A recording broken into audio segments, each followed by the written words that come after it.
ആദിവില തട്ടിപ്പ് കേസിൽ പ്രതി അനന്തകൃഷ്ണനുമായുള്ള തെളിവെടുപ്പ് തുടരും. വീട്ടിലും ഓഫീസിലും എത്തിച്ച് തെളിവെടുപ്പ് തുടരും. പ്രതി അനന്തകൃഷ്ണൻ പല ഉന്നതർക്കും പണം നൽകി.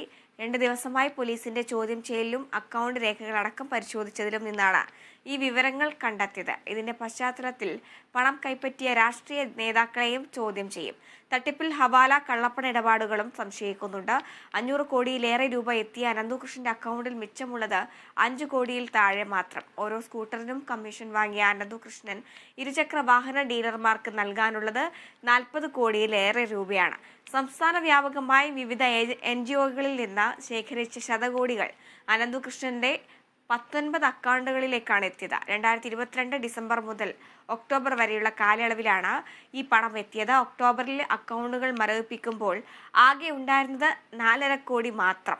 ബാക്കി പണം എവിടെയെന്ന അന്വേഷണത്തിലാണ് ഹവാല കള്ളപ്പണ ഇടപാടുകളിലേക്ക് നയിക്കുന്നത്.